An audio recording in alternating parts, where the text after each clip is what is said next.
हाँ जी, elements of company law. तो अभी तक हम लोगों ने बेस समझने की कोशिश करी है। हम लोगों ने समझा कि कंपनी फॉर्म ऑफ बिजनेस का मतलब क्या होता है, लॉ का मतलब क्या होता है, लॉ को हमें कैसे रीड करना है, राइट। अब हम exactly as per your module content देखते हैं। ध्यान से देखिएगा, पहले हम आपके मॉड्यूल से कंटेंट को देखेंगे, साथ साथ पीपीटी से देखेंगे, साथ साथ नोट से देखेंगे। लेकिन ऑलरेडी हम पीपीटीज और नोट से 2-3 क्लासेस ऑलरेडी कवर कर चुके हैं, तो आज हम वही कंटेंट आपके मॉड्यूल से कवर करेंगे, ताकि आपको दिमाग में रहे कि मॉड्यूल की एक एक लाइन हम लोग कवर कर रहे हैं। ठीक है जी। तो मीनिंग ऑफ कंपनी, अब ध्यान दीजिए, हमने कंपनी का मतलब क्या पढ़ा था। हमने कहा था जी कंपनी वर्ड को सेक्शन 2 क्लोज 20 के अंदर डिफाइन कर रखा है, और according to section 2 clause 20 company means a company registered under current company law और प्रीवियस कंपनी लॉ। और हमने देखा था जो कंपनी वर्ड है वो 2 लैटिन वर्ड से डिराइव किया गया है, एक कॉम और दूसरा पानिस। तो अगर आपके पास बुक है तो इसे हाईलाइट कर लीजिए बुक में, और बुक नहीं है तो एक अपनी अलग से नोटबुक बनाइए जहाँ पर वो सारी चीज़ें लिखिए जो कि हम क्लास में कहेंगे कि एमसीक्यूज़ के पॉइंट ऑफ व्यू से इम्पोर्टेंट है। तो ये लाइन आपको पता होनी चाहिए कि कंपनी वर्ड 2 लैटिन वर्ड से डिराइव किया गया, एक कॉम और दूसरा पानिस। कॉम का मतलब विद, पानिस का मतलब ब्रेड। इसका मतलब इनिशियली कंपनी वर्ड उन ग्रुप ऑफ पर्सन्स के लिए यूज़ किया जाता था जो लोग साथ बैठकर खाना खाते थे। ठीक है। तो originally refer to an association of persons who took their meal together. ठीक है जी। आज की डेट में अगर हम कंपनी वर्ड यूज कर रहे हैं तो हम कह रहे हैं association of person for common objective, जो लोग एक दूसरे के साथ एसोसिएट हुए हैं for a common objective. Association of person को जब कंपनी लॉ में रजिस्टर करवा दिया जाए तो सेक्शन 2 क्लोज 20 ने कहा सिर्फ तभी उस एसोसिएशन ऑफ पर्सन को कंपनी कंसीडर किया जाएगा जब वो association of person company law में रजिस्टर हो जाएगी। तो कुल मिलाकर बड़ी सिंपल लैंग्वेज में अगर मैं बात करूं, मान के चलते हैं 4 लोग ए बी सी डी, ये 4 लोग बिजनेस करना चाहते हैं और ये 4 लोग कंपनी के फॉर्म में बिजनेस करना चाहते हैं। तो जी ये क्या है, कहता है एसोसिएशन ऑफ पर्सन, जो सोचकर समझकर एक दूसरे के साथ एसोसिएट हुए हैं। किस चीज के लिए? For a common objective. Common objective क्या है? कहता है बिजनेस। चारों को एक ही बिजनेस करना है, साथ में मिलकर करना है। तो ये क्या है? Association of person. मतलब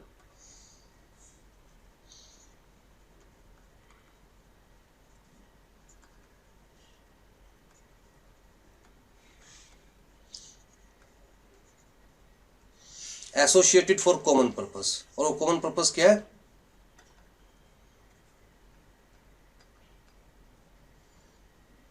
ठीक है। लो ने कहा ठीक है जी आप बिजनेस कर सकते हैं, आपकी मर्जी है, आप बिजनेस कर सकते हैं एज एसोसिएशन ऑफ पर्सन। अच्छा, आपने कभी किसी प्रॉपर्टी डीलर के नाम के आगे देखा है, let's say Batra's and associates, Jains and associates, देखा कभी ऐसे? Yes sir. तो वो क्या है? वो एसोसिएशन ऑफ पर्सन है। अपने नाम के पीछे क्या लगाते हैं? And associates. ठीक है।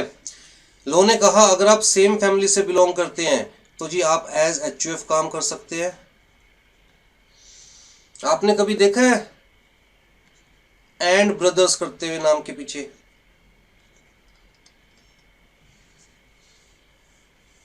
जैन ब्रदर्स, सैनी ब्रदर्स, तो वो क्या होते हैं?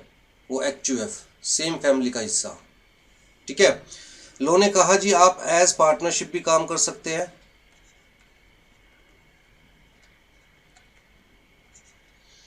मतलब पार्टनरशिप फर्म के वे में। और लो ने कहा कि अगर आप कंपनी के फॉर्म में काम करना चाहते हैं तो जी अपने आप को कंपनी लॉ में रजिस्टर करवाइए। आपकी मर्जी है, आपकी ये एसोसिएशन ऑफ पर्सन जिस भी फॉर्म में काम करना चाहे वो आपकी मर्जी है। आप सारे एडवांटेजेस देखिए, सारे फॉर्म्स ऑफ बिजनेस के, सारे डिसएडवांटेजेस देखिए, फिर डिसाइड कीजिए कि आपको किस फॉर्म में बिजनेस करना है। हाँ, हम तो सिंपल सी बात कह रहे हैं कि अगर आपको कंपनी फॉर्म में बिजनेस करना है तो भैया get your association of person registered under company law. बस इतनी सी रिक्वायरमेंट बता रहे हैं हम। कहता है जी अगर आपको simply as association of person काम करना है तो इसके लिए कोई स्पेसिफिक लॉ नहीं है।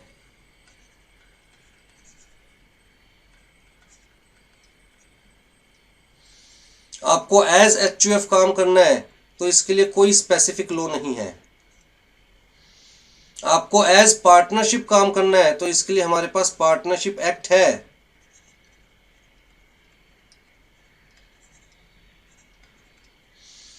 लेकिन पार्टनरशिप एक्ट में रजिस्ट्रेशन मैंडेटरी नहीं है। मतलब आप चाहो तो अपनी पार्टनरशिप को रजिस्टर करवाओ, चाहो तो मत करवाओ। इवन बिना रजिस्ट्रेशन के भी आप एज पार्टनरशिप काम कर सकते हैं। तो जी रजिस्ट्रेशन इज नॉट मैंडेटरी।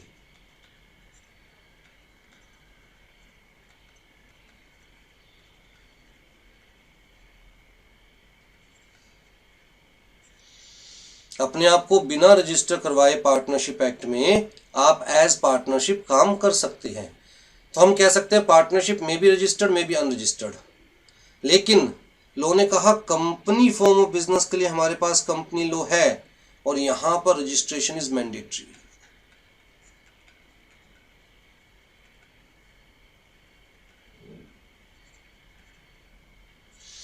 इसका मतलब बिना अपने आप को रजिस्टर करवाए आप एज कंपनी काम नहीं कर सकते। ठीक है, तो सेक्शन 2 क्लोज 20 ने बड़ी सिंपल सी डेफिनेशन दी। बार बार रिपीट कर रहा हूं मैं ये कि जी कंपनी का मतलब क्या है। कहता है वो एसोसिएशन ऑफ पर्सन जिसने अपने आप को कंपनी लॉ में रजिस्टर करवा लिया। चाहे प्रीवियस कंपनी लॉ में रजिस्टर करवा लिया था। प्रीवियस कंपनी लॉ कौन सा था हमारे पास? करंट कंपनी लॉ कौन सा है? 2013। और प्रीवियस कौन सा था? 1956। ठीक है जी, प्रीवियस कंपनीज एक्ट 1956 इसको रिपील कर दिया गया और इसके बदले नया एक्ट आया हमारे पास।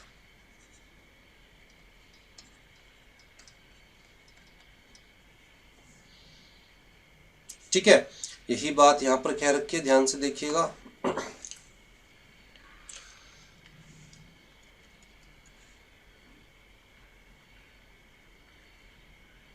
चाहे प्रीवियस कंपनी लॉ में चाहे करंट कंपनी लॉ में। अब बड़ी सिंपल सी बात है, मेरी बात समझने की कोशिश कीजिए। कहता है अगर ये लोग पार्टनरशिप में काम करते हैं या ये लोग एज एसोसिएशन ऑफ पर्सन काम करते हैं या ये लोग एज एचयूएफ काम करते हैं तो लॉ कहता है जी हम तो ये मान के चलेंगे कि काम कौन कर रहा है। कहता है काम इन तीनों केसेस में ए बी सी डी ये कर रहे हैं। लॉ ने कहा कि भैया हमारी नज़रों में एसोसिएशन ऑफ पर्सन की कोई एग्जिस्टेंस नहीं है, एचयूएफ की कोई लीगल एग्जिस्टेंस नहीं है, पार्टनरशिप की कोई लीगल एग्जिस्टेंस नहीं है। हम तो कहेंगे ये सिर्फ एक तरह का फॉर्म ऑफ बिजनेस है। एक्चुअल में बिजनेस तो ए बी सी डी कर रहे हैं। तो इन तीनों ही केसेस के अंदर लॉ ने कहा these form of businesses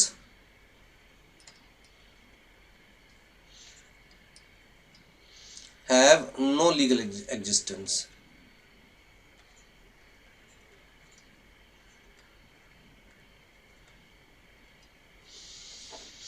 इनकी कोई लीगल एग्जिस्टेंस नहीं है। लॉ ने कहा भैया ये अलग से कुछ नहीं है, हम तो मान के चल रहे हैं ए बी सी डी ही काम कर रहे हैं। इसका मतलब कहता है जी लाइबिलिटी किसकी? ए बी सी डी की। उधार किसे मिलेगा? ए बी सी डी को। पे किसे करना पड़ेगा? ए बी सी डी को। कहता है लेकिन कंपनी फॉर्म ऑफ बिजनेस के अंदर हम मान के चल रहे हैं कंपनी फॉर्म ऑफ बिजनेस की अपनी खुद की लीगल एग्जिस्टेंस है।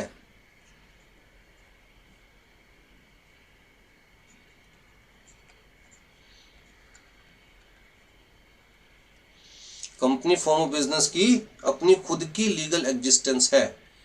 इसका मतलब कंपनी फॉर्म ऑफ बिजनेस बाकी बिजनेसेस से अलग है। खुद की लीगल एग्जिस्टेंस का मतलब, अब मैं पहले बड़ी वेग लैंग्वेज में चीज़ों को समझा रहा हूँ, बड़े ध्यान से समझिएगा।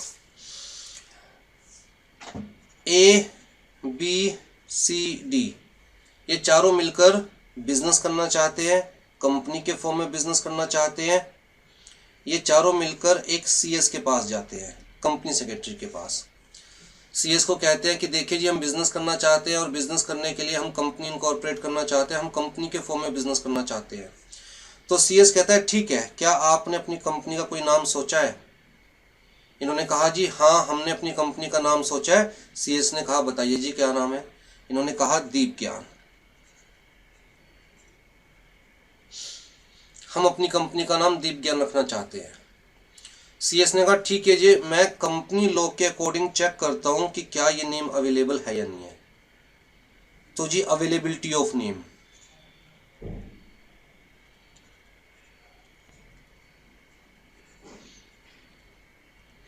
इसका मतलब कहता है कंपनी फॉर्म ऑफ बिजनेस के अंदर हम नाम अपनी मर्जी से नहीं रख सकते, हमें ये चेक करना पड़ता है कि नेम अवेलेबल है या नहीं है। नेम अवेलेबल का क्या मतलब हुआ सर? इसका मतलब ये है कि भैया नेम ना तो अनडिजायरेबल होना चाहिए,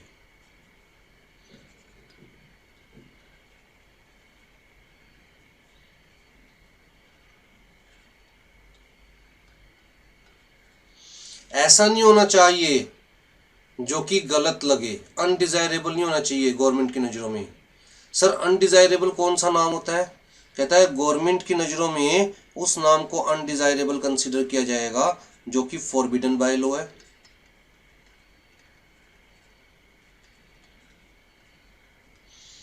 लॉ ने मना कर रखा कि आप ये नेम यूज नहीं कर सकते, जैसे कि फाउल लैंग्वेज है, राइट, या फिर जो कि इमोरल है,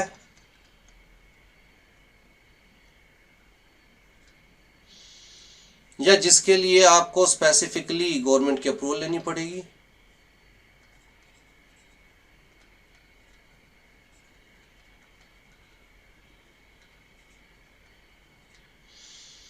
तो ऐसे नामों को अनडिजायरेबल कंसीडर किया जाता है, ठीक है।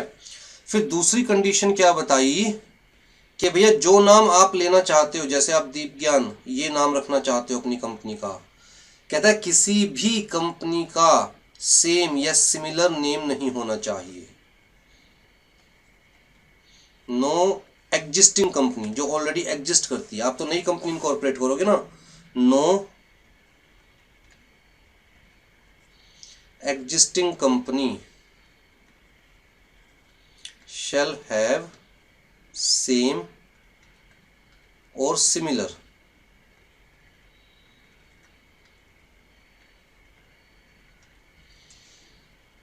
कहता है जी किसी और कंपनी का सेम या सिमिलर नेम भी नहीं होना चाहिए, राइट।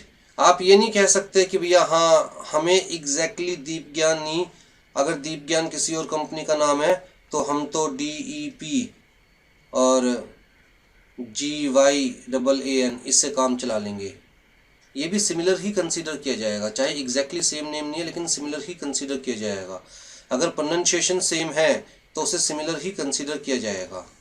तो सेम या सिमिलर मतलब आइडेंटिकल या सिमिलर नेम नहीं होना चाहिए किसी भी एग्जिस्टिंग कंपनी का। अगर ऑलरेडी किसी और कंपनी ने ये नेम ले रखा है या इस जैसा नाम ले रखा है तो आपको ये नेम नहीं मिल सकता। प्लस कहता है जी किसी के पास भी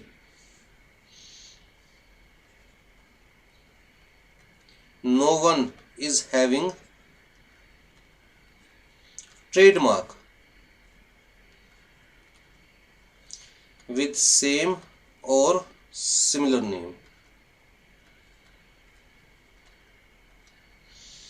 तो ये हमें चेक करना पड़ता है कि नेम अवेलेबल है भी या नहीं है। अगर सेम नाम से किसी और कंपनी का नाम है, एग्जैक्टली आइडेंटिकल नहीं है, सिमिलर भी है, अगर आसपास भी है, तो भी वो नेम हमें नहीं मिलेगा। उसके अलावा अगर सेम नाम से किसी ने ट्रेडमार्क ले रखा है, जैसे दीप ज्ञान मेरा ट्रेडमार्क है, अब जी मैंने दीप ज्ञान के नाम से कंपनी इनकॉर्पोरेट नहीं कर रखी, लेकिन दीप ज्ञान मेरा ट्रेडमार्क है, तो इसका मतलब ये नाम कोई और नहीं ले सकता, इस नाम से कोई कंपनी स्टार्ट नहीं कर सकता। अगर ये नाम उसे चाहिए, अपनी कंपनी का नाम रखना चाहता है वो, तो पहले मुझसे अप्रूवल लेनी पड़ेगी, ठीक है। उसके अलावा कहता है name shall not be forbidden by law, name shall not be immoral. अगर कोई स्पेसिफिक वर्ड है जिसके लिए सेंट्रल गवर्नमेंट की अप्रूवल चाहिए तो बिना अप्रूवल के आप वो नेम नहीं ऑप्ट कर सकते, ठीक है। जैसे कि बोर्ड, जैसे कि कॉरपोरेशन, तो इन वर्ड्स के लिए स्पेसिफिकली सेंट्रल गवर्नमेंट की अप्रूवल चाहिए, तो आपके नाम में ये वर्ड्स नहीं आ सकते जब तक सेंट्रल गवर्नमेंट की अप्रूवल ना हो आपके पास। तो सीएस ने कहा जी ठीक है, आप जो नाम चाहते हैं जरूरी नहीं है उस नाम से आप कंपनी स्टार्ट कर सकते हैं। कहता है ये एचयूएफ नहीं है, ये पार्टनरशिप नहीं है जो आप जिस मर्जी नाम से स्टार्ट कर ले, ये सोल प्रोप्राइटरशिप नहीं है जो आप जिस मर्जी नाम से स्टार्ट कर ले। कंपनी के केस में जब हम कॉर्पोरेट फॉर्म ऑफ बिजनेस की बात करते हैं तो कहता है जी कॉर्पोरेट फॉर्म ऑफ बिजनेस के केस में name shall be approved by competent authority. तो कौन अप्रूव करेगा नेम को? कहता है name shall be approved by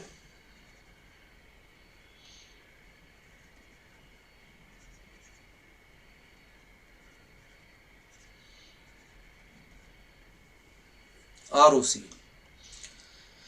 तो आरओसी चेक करेगा भैया नेम अवेलेबल भी है या नहीं है जो नाम आप चाहते हैं, ठीक है जी। फिर सीएस ने कहा कि देखिए जी हमें कंपनी इनकॉर्पोरेट करने के लिए 2 डॉक्यूमेंट्स इनकॉर्पोरेट करने होते हैं, बनाने होते हैं। कौन कौन से 2 डॉक्यूमेंट्स? एक मेमोरेंडम ऑफ एसोसिएशन और दूसरा articles of association. Memorandum of association क्या होगा? कहता है कॉन्स्टिट्यूशन ऑफ द कंपनी।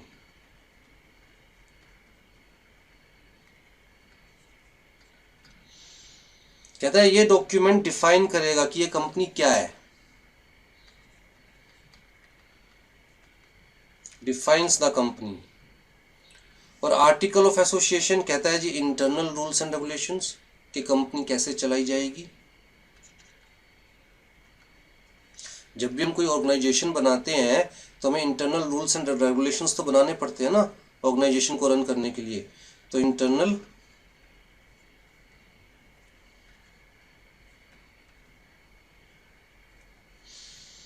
ये 2 डॉक्यूमेंट हमें बनाने पड़ेंगे। फिर जी ये जो पहले तो नेम अप्रूव करवाएंगे आरओसी से, फिर जी इन दोनों डॉक्यूमेंट्स के अंदर वो नाम लिखा जाएगा कि हम जो अपनी एसोसिएशन ऑफ पर्सन को कंपनी बनाने जा रहे हैं उसका ये नेम होगा और डॉक्यूमेंट्स के कंटेंट होंगे। फिर जी ये 2 डॉक्यूमेंट्स को लेकर plus certain declarations and affidavits.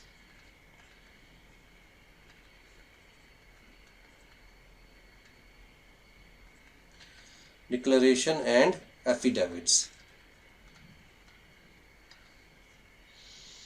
ये 2 documents plus certain declaration certain affidavits लेकर हम कहां पहुंचेंगे?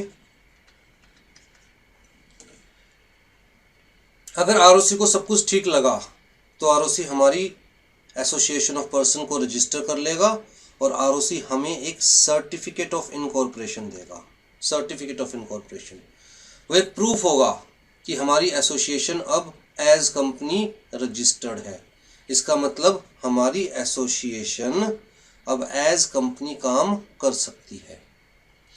कहता है जैसे ही आपको वो सर्टिफिकेट ऑफ इनकॉर्पोरेशन मिलेगा उस दिन से your association of person will be considered as body corporate।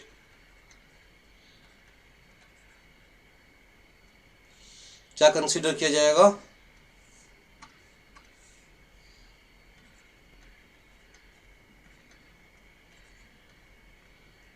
Body corporate. Sir इसका क्या मतलब हुआ?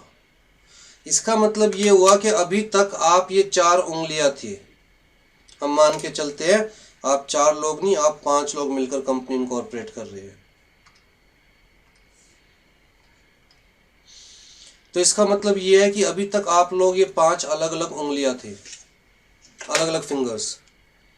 अगर कोई काम ये वाली फिंगर कर रही है तो हम कहते थे इस फिंगर ने काम किया है, ना कि इस पूरे हैंड ने काम किया है, इस फिस्ट ने काम नहीं किया, इस फिंगर ने काम किया है। मतलब हर फिंगर की अपनी अलग आइडेंटिटी थी, अपना अलग रोल था, अपनी अलग पहचान थी। लेकिन जैसे ही आपने पूरे को एज कंपनी रजिस्टर करवाया तो लोगों ने कहा अब ये फिंगर्स अलग अलग नहीं रही, अब ये बन गया है एक मुक्का, फीस्ट। अब जो भी काम करेगा कभी ये नहीं कहा जाएगा कि ए ने किया या बी ने किया या सी ने किया या डी ने किया है, ये कहा जाएगा इस हाथ ने किया है। तो बॉडी कॉर्पोरेट मतलब पहले आप अलग अलग इंडिविजुअल्स थे, अब आप बॉडी बन गए हो, राइट? अब आप बॉडी बन गए हो, body corporate. Now you are incorporated as body. Body corporate का मतलब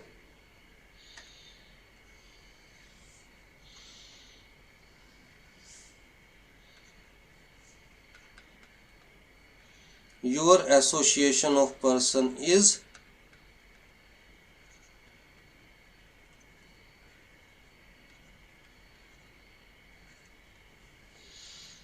अब आप अलग अलग नहीं रहे, अब आप एक हो गए हो, ठीक है? तो इसका मतलब अब अनुराग जैन या फिर सौम्या या फिर सोनू या फिर आकांक्षा अलग अलग कंसीडर नहीं किए जाएंगे, अब तो सबको एक ही कंसीडर किया जाएगा, ये काम दीप ज्ञान ने किया है, ठीक है? Body corporate. तो जी एज बॉडी कॉर्पोरेट आपका अपना एक नाम होगा। क्या नाम होगा आपके एसोसिएशन ऑफ पर्सन का?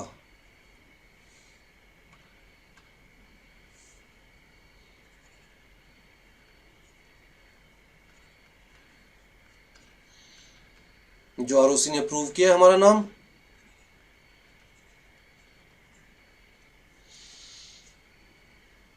सर तो अब क्या करें आगे? चलो हमें सर्टिफिकेट ऑफ इनकॉर्पोरेशन मिल गया, हमें कहा गया now you are a body corporate. अब जी जब हम कंपनी बनाते हैं ना तो लोग कहता है कि देखिए आप ये बताइए कंपनी को मैनेज कौन करेगा, रन कौन करेगा? आपको स्टोरी याद है आलू कचालू वाली? वो लोग गांव वालों से फंड्स रेज कर रहे थे, तो क्या सारे गांव वालों को डे टू डे बिजनेस में इंटरफेयर करना अलाउड किया जाएगा? The answer is no. तो कंसेप्ट क्या रखा गया कि भैया सारे मेंबर्स, कहता है जैसे ही आपकी ये कंपनी बनी, अब मेरी बात को ध्यान से समझिएगा, जब हम एमओए बनाते हैं तो एमओए का लास्ट पेज होता है सब्सक्रिप्शन क्लोज, ऐसा होता है लास्ट पेज।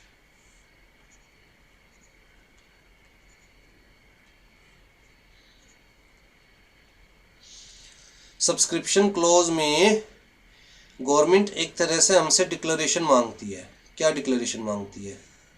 गवर्नमेंट कहती है भैया जो भी लोग मिलकर कंपनी बना रहे हैं वो अपनी आइडेंटिटी डिस्क्लोज करो। यहाँ पर अपना नाम लिखो, अपना ऑक्यूपेशन लिखो, अपना एड्रेस लिखो,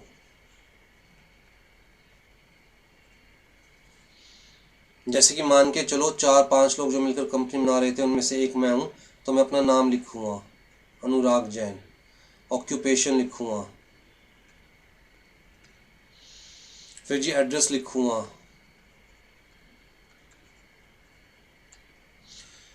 फिर मुझसे कहा जाएगा कि भैया यहाँ पर ये बताइए कि आप कंपनी में कितना इन्वेस्ट कर रहे हैं, तो नंबर ऑफ शेयर्स। जब कंपनी बन जाएगी तो आप कितने शेयर्स लेंगे कंपनी के, कुल मिला के आप इस कंपनी में कितना इन्वेस्ट करेंगे? मैंने कहा जी मैं 2500 शेयर्स लूँगा, एक शेयर 10 रुपये का है, तो कितने रुपए इन्वेस्ट करूँगा मैं? 25,000 रुपये। फिर मुझे कहा गया जी इसे साइन कीजिए।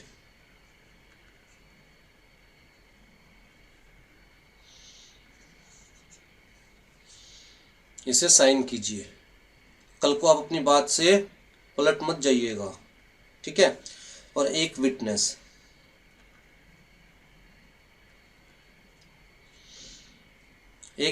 जो कि अपनी डिटेल्स देगा, अपना नाम बताएगा, अपना ऑक्यूपेशन बताएगा, अपना एड्रेस बताएगा और यहाँ पर साइन करेगा। किस चीज़ के लिए? कि जी अनुराग जैन जी ने मेरे सामने एमओए को अच्छे से पढ़ा है, उसके सारे क्लोजेस को अच्छे से पढ़ा है और मेरे सामने अनुराग जैन जी ने साइन करे हैं। जिस इंसान ने साइन करे हैं एज अनुराग जैन, मैंने चेक कर लिया था कि वो अनुराग जैन ही है। अब ये एक विटनेस ने भी ये बात साइन कर दी। इसका मतलब जो लोग इनिशियली कंपनी बना रहे हैं अब वो पीछे नहीं हट सकते। तो हमारे केस में 5 लोग थे, 5 लोग थे ना, 1 2 3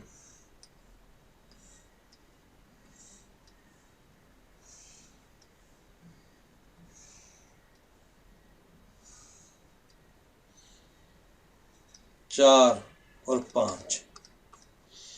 तो पांचों लोग इस तरह से अपनी पूरी डिटेल देंगे, बताएंगे कि वो कितने शेयर्स ले रहे हैं, मतलब कुल मिला के कितना इन्वेस्टमेंट करेंगे, सिग्नेचर करेंगे और उनके सामने एक विटनेस सिग्नेचर करेगा। ठीक है। लोगों ने कहा चलिए जी आप लोगों ने मिलकर ये कंपनी बना दी जिसका हम ये आपको सर्टिफिकेट ऑफ इनकॉर्पोरेशन दे रहे हैं।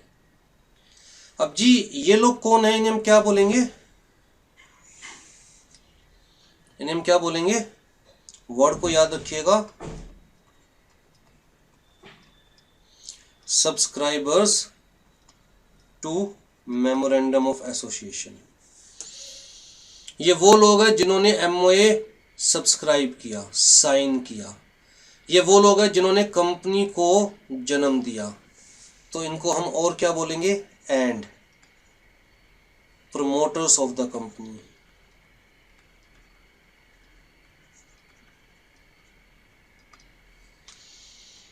कौन है, प्रमोटर्स ऑफ द कंपनी, जिन लोगों ने कंपनी को प्रमोट किया। ठीक है। अब इसमें एक थे मिस्टर एस, एक थे मिस्टर एक्स, एक थे मिस्टर वाई, एक थे मिस्टर जेड। ठीक है। अब जी इन्होंने कहा कि देखिए जी सब कंपनी के डे टू डे अफेयर्स में इंटरफेयर करें, कंपनी को मैनेज करने की कोशिश करें तो बहुत ज़्यादा होच पोच हो जाएगा। हम एक काम करते हैं, अनुराग जैन को और मिस्टर एक्स को, इन दोनों का अथॉरिटी दे देते हैं कि ये बाकी सबके ब्याह पर कंपनी को मैनेज करेंगे, कंपनी के बिजनेस को डायरेक्ट करेंगे। किस किस को, कि अनुराग जैन को और मिस्टर एक्स को। तो इसका मतलब जब कंपनी इनकॉर्पोरेट होगी तो ध्यान दीजिएगा,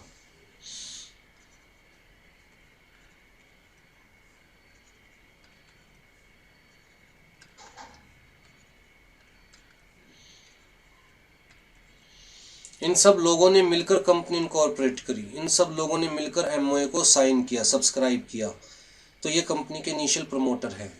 जैसे ही कंपनी इनकॉर्पोरेट होगी, देखिए टाइमलाइन ध्यान से देखिए, मैं कहता हूं यहां पर आपको मिला सर्टिफिकेट ऑफ इनकॉर्पोरेशन, तो जी यहां तक आप क्या है, कंपनी के promoters, those who are promoting the company, आप सारे क्या है, कंपनी के प्रमोटर्स। जैसे ही आपने एमओए को साइन किया आप क्या बन जाएंगे, कहते प्रमोटर्स तो हैं ही, plus subscribers to memorandum of association. ठीक है। उसके अलावा कंपनी जैसे ही इनकॉर्पोरेट हुई, यहां पर हम लिखेंगे साइनिंग ऑफ एमओए।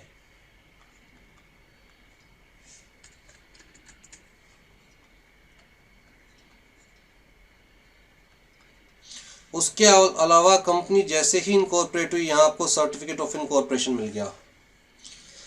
अब जैसे ही सर्टिफिकेट ऑफ इनकॉर्पोरेशन मिला, अब आप कंपनी के क्या बन गए,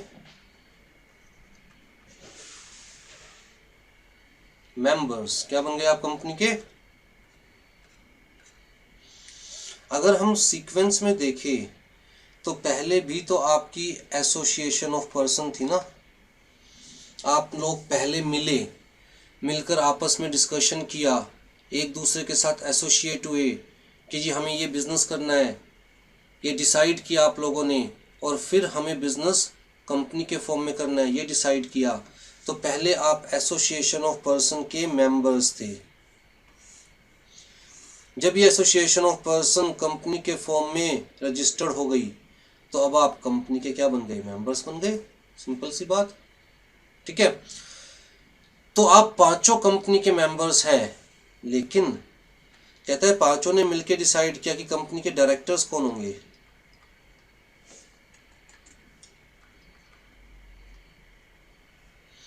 सिर्फ mister AJ and mister S, बाकी कंपनी के डायरेक्टर्स नहीं है, बाकी कंपनी के डायरेक्टर्स नहीं है। तो जी ध्यान से देखिए, इसका मतलब मेंबरशिप अलग चीज है और डायरेक्टरशिप अलग चीज है।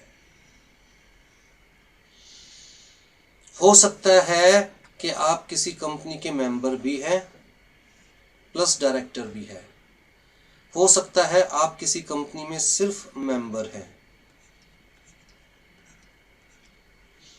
जैसे मिस्टर एक्स वाई जेड इस कंपनी में सिर्फ मेंबर है बट वो डायरेक्टर नहीं है।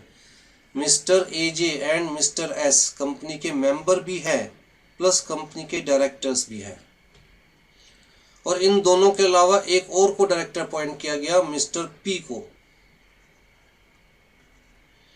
ये प्रोफेशनल थे, इन्हें काम करना आता है, इन्हें समझ है, ये प्रोफेशनल है। तो सबने मिलके डिसाइड किया, इनिशियल मेंबर्स ने मिलके डिसाइड किया कि मिस्टर पी को भी डायरेक्टर अपॉइंट करते हैं, इन्हें बिजनेस की समझ है, ये प्रोफेशनल है। तो ध्यान दीजिए, मिस्टर पी क्या है?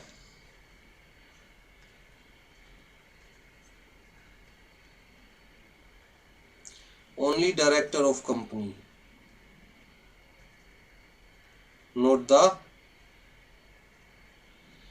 Member of company. ठीक है,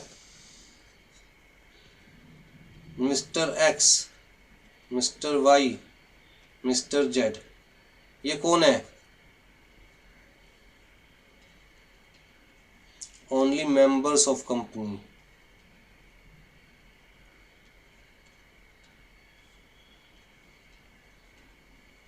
note the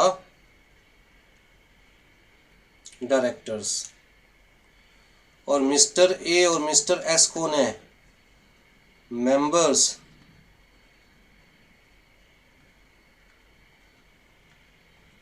age well as directors.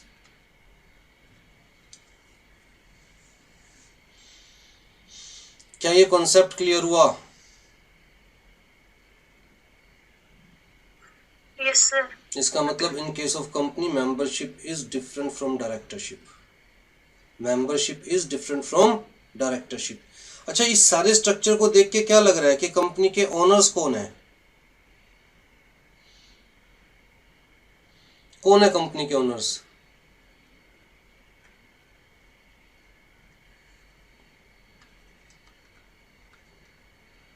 Members are the real owners of the company. पैसा किसका लगा हुआ है? मेंबर्स का लगा हुआ है, राइट। लेकिन मैनेजमेंट किसके हाथ में है? But company shall be managed by directors. Sir, तो ओनर्स अपने आप को नहीं डायरेक्टर बनाएंगे? बिल्कुल बना सकते हैं, कब मना कर रहा हूं मैं।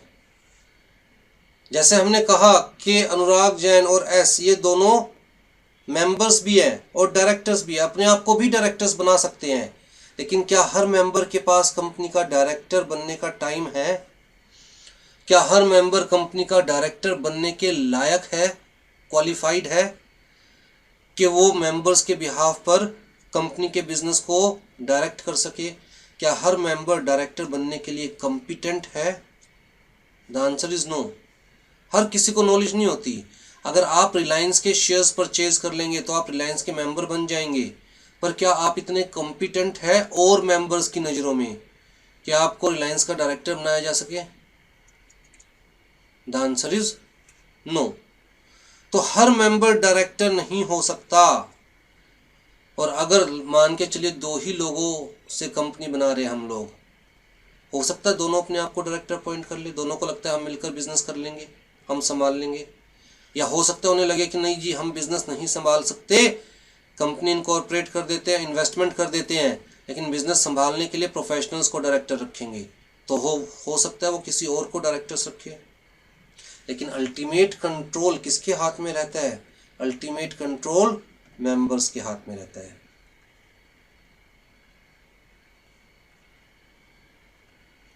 क्यों? क्योंकि मेंबर्स ही डिसाइड करते हैं कि कंपनी के डायरेक्टर्स कौन होंगे। मेंबर जब चाहे डायरेक्टर्स को रिमूव कर सकते हैं, डायरेक्टर्स को रिप्लेस कर सकते हैं। तो अल्टीमेटली डायरेक्टर्स कौन है? कहता है directors are the representatives of the members. Directors direct the business of company on behalf of the members.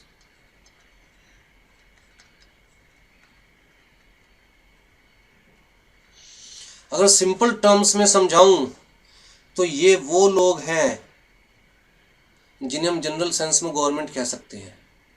जैसे हम देश को चलाने के लिए गवर्नमेंट को इलेक्ट करते हैं, एमएलएज को, एमपीज को इलेक्ट करते हैं ताकि वो हमारे बिहाफ पर गवर्नमेंट चलाए। इसी तरह डायरेक्टर्स कौन है? कहता है एमपीज या MLAs of company elected by the people of company to administer the company on behalf of the people। Clear है जी? तो अब भैया देश में तो हर कोई रहता है, क्या हर कोई गवर्नमेंट का पार्ट बन सकता है क्या? क्या हर कोई एमएलए या एमपी बन सकता है क्या? इसी तरह क्या हर मेंबर कंपनी का डायरेक्टर बन सकता है क्या? अगर 2-3 ही मेंबर है कंपनी में तो वो अपने आप को डायरेक्टर बना सकते हैं। अगर 50 मेंबर्स हैं तो क्या 50 मेंबर्स को कंपनी का डायरेक्टर बनाया जाएगा? अगर बड़ी कंपनी में 1 लाख मेंबर्स हैं तो क्या 1 लाख के 1 लाख डायरेक्टर्स को और मेंबर्स को कंपनी का डायरेक्टर बनाया जाएगा? अगर कंपनी में इतने सारे डायरेक्टर्स होंगे तो जी काम तो मेजॉरिटी ऑफ डायरेक्टर्स, मतलब डायरेक्टर्स की मेजॉरिटी से काम होता है। तो मेजॉरिटी, बोर्ड मीटिंग, काम, बिजनेस, ये तो दूर की चीज़ें हैं। बस आपस में जूता बजाई, साजिशें, कॉन्स्पिरेंसीज, मतलब ये चीज़ें चलेगी, पॉलिटिक्स, ये चीज़ें चलेगी। तो एक लिमिटेड नंबर ऑफ डायरेक्टर्स होने चाहिए। मैक्सिमम कितने हो सकते हैं, मिनिमम कितने हो सकते हैं? तो कंपनी लोगों ने बताया किसी भी कंपनी में मैक्सिमम कितने डायरेक्टर्स हो सकते हैं, मिनिमम कितने डायरेक्टर्स हो सकते हैं। ठीक है, क्या आपको ये कंसेप्ट समझ में आ रहा है? तो जो एक बारीक सी लाइन है, ये वाली बारीक सी लाइन मेंबर्स और डायरेक्टर्स के बीच में, जो ये बारीक सी लाइन है जो डायरेक्टर्स और मेंबर्स को अलग करती है, इसे हम क्या कहते हैं? डीम्यूचुअलाइजेशन।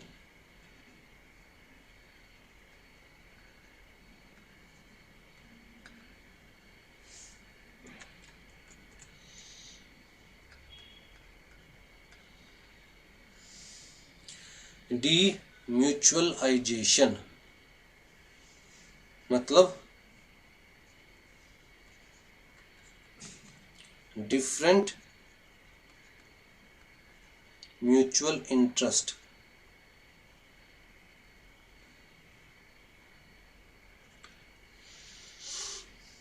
Of directors and members. मतलब different role, responsibilities, authorities,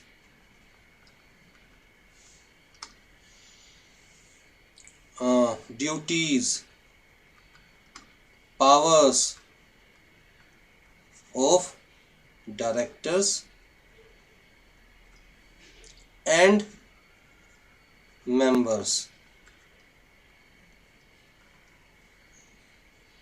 तो कॉन्सेप्ट को क्या कहा जाता है? डीम्यूचुअलाइजेशन।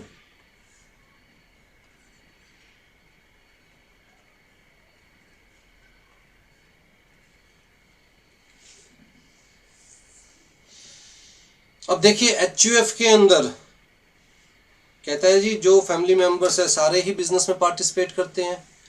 फर्म के अंदर कहता है जो पार्टनर्स हैं सारे ही बिजनेस में पार्टिसिपेट कर सकते हैं। लेकिन कंपनी फॉर्म ऑफ बिजनेस के अंदर डे टू डे बिजनेस में सिर्फ कौन पार्टिसिपेट कर सकता है? डायरेक्टर्स। मेंबर्स इंटरफेयर नहीं कर सकते। ठीक है, आप रिलायंस के शेयर्स परचेज कर लें तो क्या आप रिलायंस की कंपनी में जाकर रजिस्टर्ड ऑफिस में जाकर ये कह सकते हैं कि जी कंपनी को ऐसे नहीं ऐसे रन करना है, ये वाला मॉडल नहीं बनाना, वो वाला मॉडल बनाना है? कह सकते हैं आप ये बात? The answer is no. हाँ, आप जनरल मीटिंग में वोट कर सकते हैं कि जी इसको डायरेक्टर अपॉइंट करना है या उसको डायरेक्टर अपॉइंट करना है, लेकिन डे टू डे बिजनेस किसके हाथ में है? डायरेक्टर्स के हाथ में है, मेंबर्स के हाथ में नहीं। ठीक है, मतलब आप MLAs को MPs को इलेक्ट कर सकते हैं कि कौन हमारा रिप्रेजेंटेटिव होगा, लेकिन देश MLAs को और MPs को चलाना है, आपको नहीं। क्या ये चीज क्लियर है?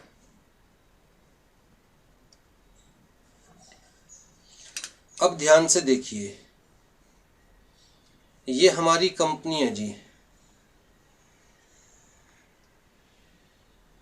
बाहर से मेंबर्स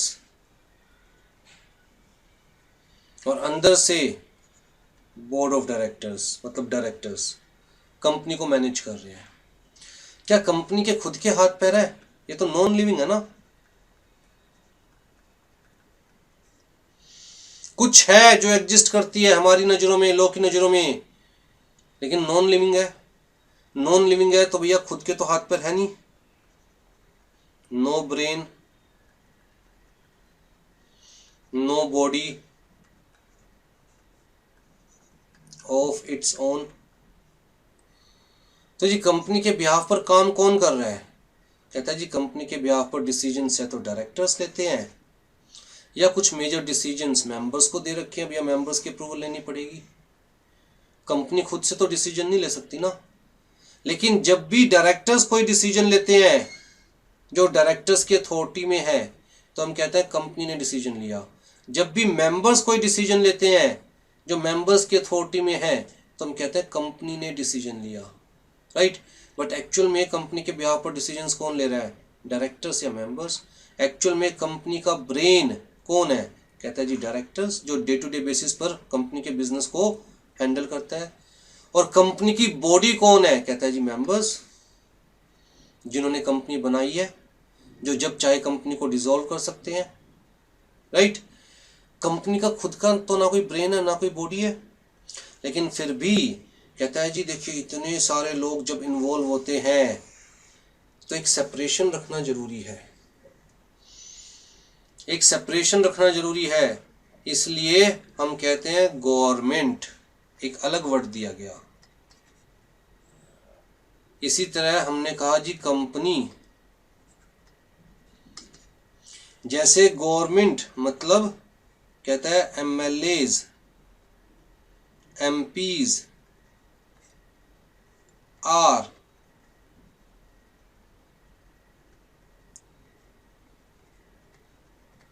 इलेक्टेड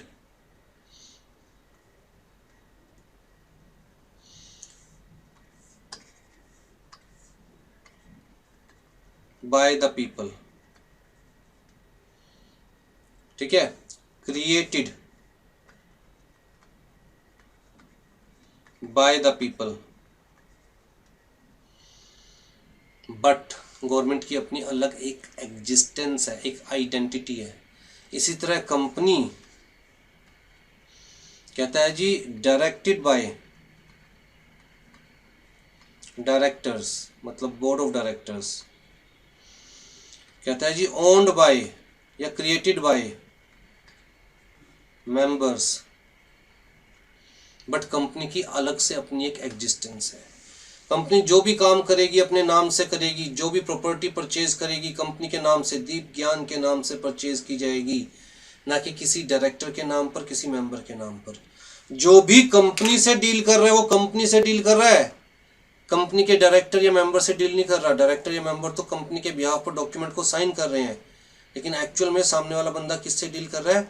कंपनी से डील कर रहा है। जैसे अगर आप किसी गवर्नमेंट टेंडर के लिए अप्लाई करते हो तो जी गवर्नमेंट के बिहाफ पर कोई ना कोई ऑफिसर डॉक्यूमेंट को साइन करेगा, बट एक्चुअल में आपके और ऑफिसर के बीच में कॉन्ट्रैक्ट नहीं हो रहा, आपके और गवर्नमेंट के बीच में कॉन्ट्रैक्ट हो रहा है। इसी तरह जब भी आप किसी कंपनी के साथ डील करते हो तो भैया कंपनी का कोई ना कोई ऑफिसर या कोई ना कोई डायरेक्टर डॉक्यूमेंट को साइन करेगा, लेकिन इसका मतलब ये नहीं कि आपका उस ऑफिसर या डायरेक्टर के साथ कॉन्ट्रैक्ट हो रहा है, आपका कंपनी के साथ कॉन्ट्रैक्ट हो रहा है। आप कंपनी को उधार दे रहे हो। कल को अगर आपका पैसा वापस नहीं मिलता तो आप किसी डायरेक्टर या मेंबर के ऊपर केस फाइल नहीं कर सकते पर्सनली, आप सिर्फ कंपनी के ऊपर केस फाइल कर सकते हो। This is known as corporate personality. कि भैया just like a human being, इंसानों की तरह कंपनी का अपना एक नाम होगा। आज की डेट में आपको मैं आइडेंटिफाई कर सकता हूँ, हाँ भैया कौन सौम्या, आइडेंटिफाई किया जा सकता है कौन सौम्या, बिल्कुल किया जा सकता है। कैसे किया जा सकता है? आपके पास आपका आधार कार्ड होगा, आपका पेन होगा, आपका ड्राइविंग लाइसेंस होगा, आपकी खुद की एक आइडेंटिटी है, आपका खुद का एक नाम है, आपका खुद का एक एड्रेस है, उससे आइडेंटिफाई किया जा सकता है। अगर मेरे सामने 4 सौम्या को खड़ा कर दिया जाए और मुझे चारों की शक्ल नहीं पता, तब भी मैं इन चीज़ों से आइडेंटिफाई कर सकता हूँ कि कौन सी सौम्या के बारे में हम बात कर रहे हैं। इसी तरह कंपनी की भी अपनी एक आइडेंटिटी है, कंपनी का अपना एक नेम है जो किसी और कंपनी का नहीं हो सकता। इसीलिए तो शुरुआत में कहा गया कि भैया जो का नाम आप अपनी कंपनी का लेना चाहते हैं वो किसी और कंपनी का नहीं होना चाहिए। तो कंपनी का अपना एक नेम है जो किसी और कंपनी का नहीं हो सकता। कंपनी उस नेम से प्रॉपर्टी होल्ड कर सकती है। कंपनी का अपना आइडेंटिफिकेशन नंबर है जिसे हम सिन कहते हैं, कॉर्पोरेट आइडेंटिफिकेशन नंबर। कहाँ लिखा होता है ये? कहता है जी सर्टिफिकेट ऑफ इनकॉर्पोरेशन पर। जब आपको सर्टिफिकेट ऑफ इनकॉर्पोरेशन मिलता है आरओसी से तो उस पर कॉर्पोरेट आइडेंटिफिकेशन नंबर लिखा होता है। जैसे आपके पास आपका आधार नंबर है, आपका पेन है, वैसे ही कंपनी के पास सिन होता है। तो कंपनी का भी अपना एक एड्रेस होता है जिसे हम रजिस्टर्ड एड्रेस कहते हैं, which is registered with the ROC, registered office. तो जैसे आपके आइडेंटिटी प्रूफ्स हैं वैसे कंपनी के भी आइडेंटिटी प्रूफ्स होते हैं। तो कंपनी की भी अपनी एक पर्सनैलिटी है जिसे हम कॉर्पोरेट पर्सनैलिटी बोलते हैं। आपकी जो पर्सनैलिटी है नेचुरल पर्सनैलिटी है, कंपनी की पर्सनैलिटी को कॉर्पोरेट पर्सनैलिटी बोला जाएगा, क्योंकि आप नेचुरल बॉडी हो और कंपनी कॉर्पोरेट बॉडी है। बॉडी कॉर्पोरेट बॉडी है ना।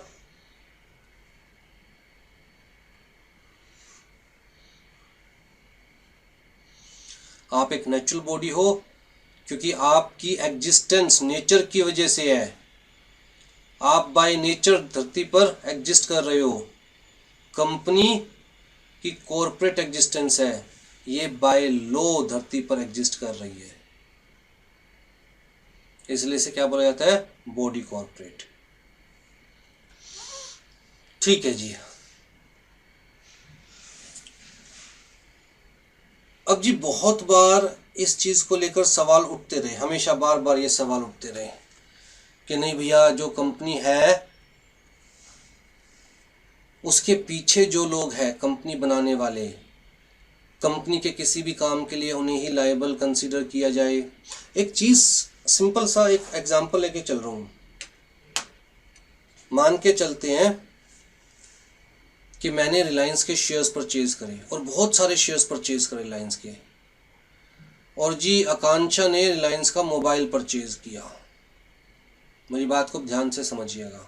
मैं रिलायंस का मेंबर हूं और हम लोगों ने पढ़ा कि members are the real owners of the company. Individual member नहीं, लेकिन collectively members are the real owners of the company. ठीक है। जैसे ये देश मेरा है लेकिन इंडिविजुअली मेरा नहीं है। ये देश मेरा है मतलब इस देश में रहने वाले लोगों का है। ठीक। तो जी मैंने रिलायंस के बहुत सारे शेयर्स परचेज किए, तो मैं तो रिलायंस का मेंबर, और आकांक्षा ने रिलायंस का मोबाइल परचेज किया तो वो रिलायंस की कस्टमर। अब जी बार बार मोबाइल ख़राब हो रहा था, बार बार ये सर्विस सेंटर जा रही थी, दुखी हो गई थी बुरी तरह से कि भैया क्या कबाड़ बनाया है। तो जी सर्विस सेंटर में एक बार मैं भी गया हुआ था, मैंने भी रिलायंस का मोबाइल परचेज कर रखा था। अच्छा ध्यान से बात सुनिए, मैंने भी रिलायंस का मोबाइल परचेज कर रखा था, इसका मतलब मैं अपनी ही कंपनी के साथ डील कर सकता हूँ। अगर मैं अपनी ही कंपनी के साथ डील कर सकता हूँ तो इसका मतलब मैं और कंपनी दो अलग अलग चीज़ है।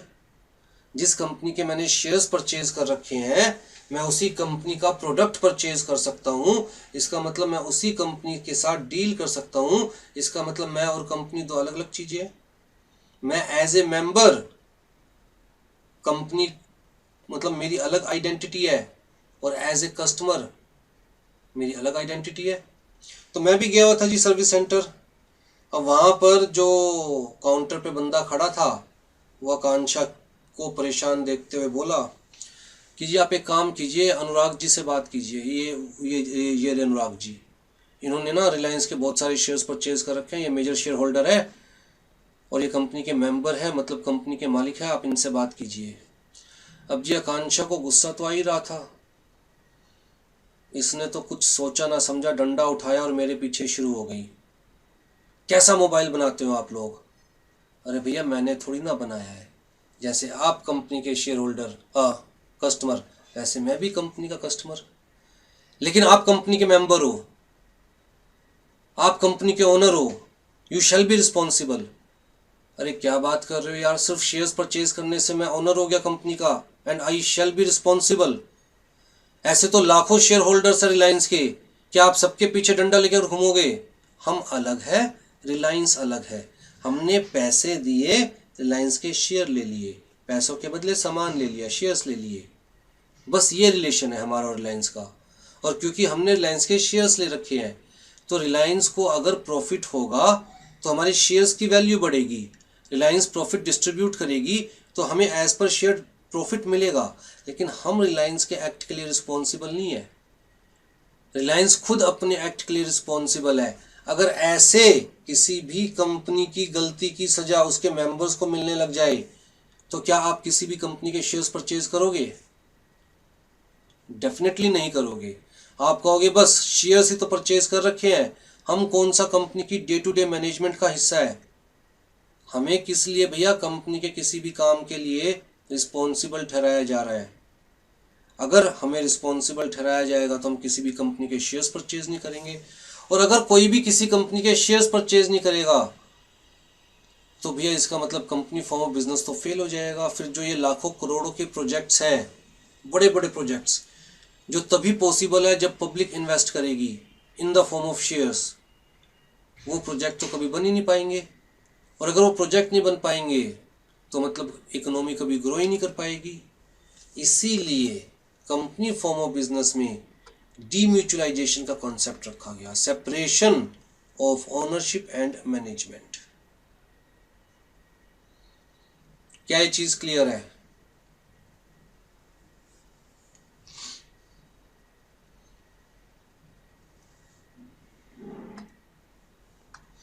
हाँ जी, एक एमसीक्यू यस सर क्लियर है। एक एमसीक्यू ध्यान दीजिए। बॉडी कॉर्पोरेट वर्ड जो है, कॉर्पोरेशन वर्ड, ये कौन से लैटिन वर्ड से आया है?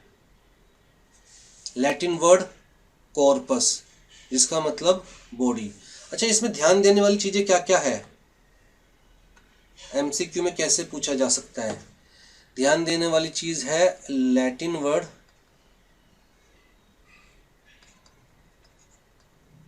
कॉर्पस, जिसका मतलब क्या है, कॉर्पस का मतलब क्या है? बॉडी।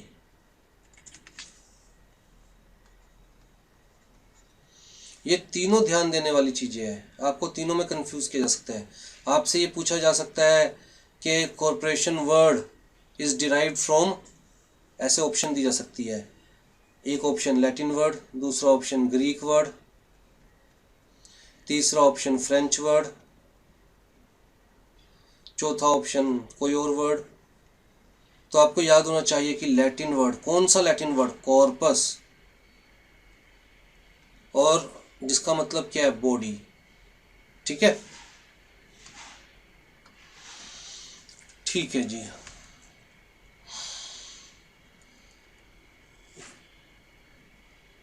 ये सारी चीज़ें मैं समझा चुका। आ जाइए जी, अब नेचर ऑफ मतलब करेक्टरिस्टिक्स ऑफ कंपनी। ऑल दो ये सारी करेक्टरिस्टिक्स हम प्रीवियस क्लासेस में, स्टोरीज में, डिस्कशंस में ऑलरेडी कवर कर चुके हैं, लेकिन फिर भी सारी ध्यान से देखिए। क्या कॉर्पोरेट पर्सनालिटी का मतलब क्लियर है? क्या मतलब है कॉर्पोरेट पर्सनालिटी का? कि भैया company has its own legal existence, company has existence in the eyes of law, company is different from its members, company is different from its directors, company का खुद का एक नाम है, खुद की एक पहचान है, खुद की एक आइडेंटिटी है, खुद का एक ऑफिस है, एड्रेस है, राइट। तो कंपनी अपने नाम से कॉन्ट्रैक्ट में एंटर कर सकती है, अपने नाम से एसेट्स परचेज कर सकती है, अपने नाम से बिजनेस कर सकती है, अपने नाम से बैंक अकाउंट ओपन कर सकती है। इसका मतलब कहता है जी कंपनी का काम कंपनी के मेंबर्स या डायरेक्टर्स के नाम पर नहीं किया जाएगा। This is corporate existence. अगर कोई कंपनी को उधार दे रहा है तो वो कंपनी को उधार दे रहा है, कंपनी के डायरेक्टर से मेंबर्स को नहीं। कल को पैसा डूबेगा तो वो कंपनी के डायरेक्टर से मेंबर्स पर केस फाइल नहीं कर सकता उस पैसे को रिकवर करने के लिए। This is separate legal entity. Again corporate personality. Yes, sir. ठीक है, चलिए जी। सलेमन एंड कंपनी लिमिटेड, इस केस लो को हमेशा याद रखिएगा। हमेशा मतलब एग्जीक्यूटिव लेवल पर, प्रोफेशनल लेवल पर, हर लेवल पर यह केस लो रेफर किया जाएगा। इसे हम कहते हैं लैंडमार्क केस लो। लैंडमार्क केस लो का मतलब एक ऐसा केस लो जिसने किसी लैंडमार्क डिसीजन को एस्टेब्लिश किया हो। तो जो कॉर्पोरेट पर्सनैलिटी वाला जो कंसेप्ट है ये मेजरली इस केस के अंदर रिकॉग्नाइज किया गया बाय द कोर्ट। अच्छा, केस लो कब का है ध्यान दीजिए, 1897। हम लोगों ने जब एलिमेंट्स ऑफ लॉज डिस्कस किए थे प्रीवियस क्लासेस में तो हमने देखा था हमें एक्ट भी पढ़ना होता है, रूल्स भी पढ़ने होते हैं, रेगुलेशंस भी पढ़ने होते हैं, सर्कुलर्स भी पढ़ने होते हैं और जुडिशियल डिसीजंस भी पढ़ने होते हैं। तो ये क्या है, जुडिशियल डिसीजंस मतलब decision of court in a case. तो इसे हम क्या बोलते हैं, केस लो। ठीक है, तो 1897 का, इसका मतलब ब्रिटिशर्स के टाइम का। एक्चुअल में ये इंग्लैंड का केस लो है, इंडिया का केस लो नहीं है। इंडिया में जो कानून आए वो कौन लेके आया, ब्रिटिशर्स लेके आए, राइट। तो बेसिकली उस वक्त इंडिया में तो कोर्ट्स वगैरह हुआ नहीं करती थी, तो वहाँ पर जो केसेस होते थे उनका रेफरेंस इंडिया में भी कंसिडर किया जाता था। तो जी इंग्लैंड का केस लो है। अब इंग्लैंड में जैसे इंडिया में सुप्रीम कोर्ट है, हाईएस्ट कोर्ट, इंग्लैंड में जो हाईएस्ट कोर्ट है उसे क्या बोलते हैं, पता है किसी को?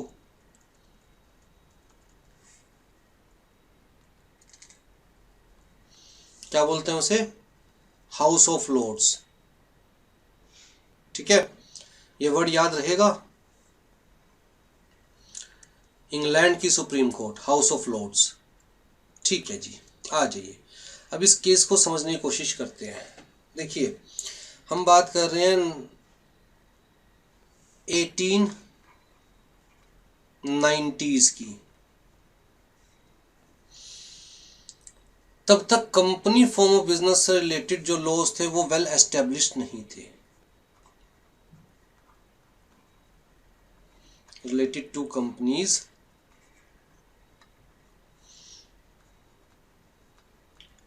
were not well established।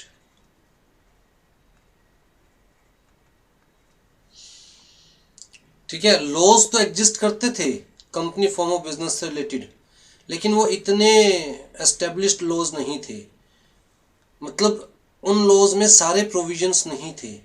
तो टाइम टू टाइम डिस्प्यूट होते रहते थे, डिस्प्यूट होते थे तो इन case of disputes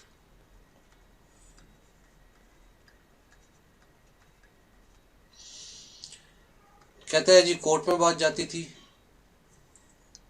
courts decisions became rulings। जिन्हें हम क्या बोलते हैं, केस लॉज। ठीक है, जब कोर्ट्स के डिसीजन से रूलिंग आनी शुरू हुई अलग अलग केसेस में, तो जी गवर्नमेंट ने उन रूलिंग्स को कंसीडर किया।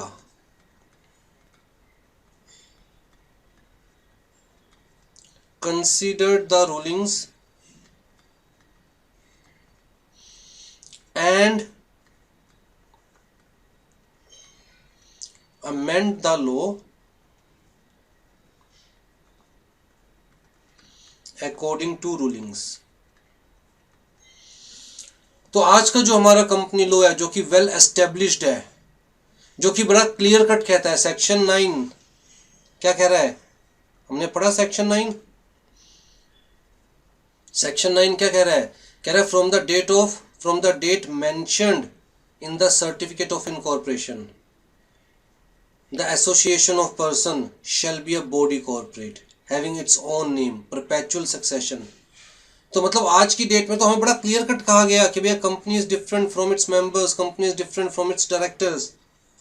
लेकिन पहले ये चीज लॉ में क्लियर नहीं थी, इसीलिए डिस्प्यूट्स हुए तो कोर्ट्स ने रूलिंग दी, कोर्ट्स की रूलिंग के बेसिस पर गवर्नमेंट ने लॉ को अमेंड किया, और ऐसे धीरे धीरे करके लॉज अमेंड होते गए, और जितने वेल एस्टेब्लिश्ड लॉज है आज की डेट में वो इसी वजह से, कोर्ट की रूलिंग्स की वजह से है।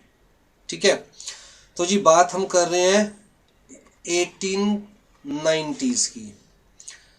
तो जी एक शू मर्चेंट हुआ करता था, बेसिकली बूट मेकर, ठीक, जिसका नाम क्या था, सैलेमन। क्या नाम था जी उसका,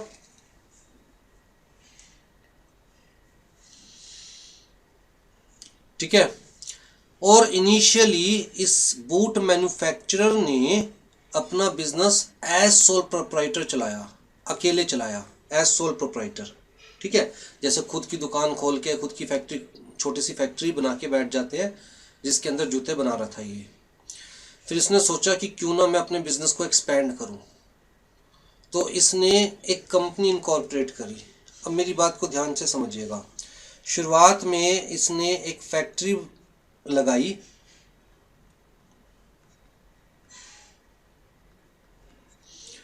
और सैलेमन इस फैक्ट्री का इकलौता ओनर था, सोल ओनर।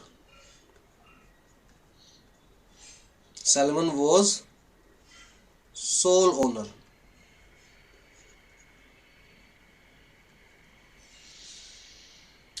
ठीक है, शू मैन्युफैक्चरिंग की फैक्ट्री थी, बूट मेकर कह सकते हैं आप, शू मैन्युफैक्चरर कह सकते हैं, मोची कह सकते हैं, जो मर्जी कीजिए।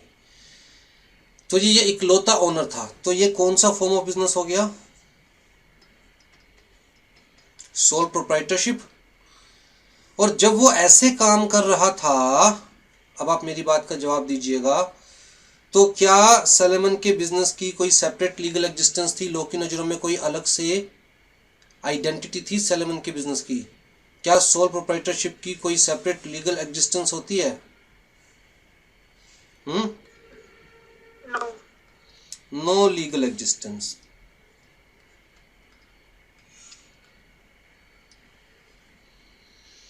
ठीक है, तो जी जब ये एज सोल प्रोप्राइटर काम कर रहा था, तो एक मिस्टर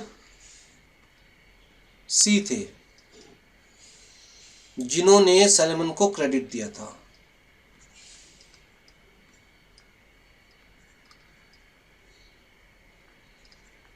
टू द बिजनेस।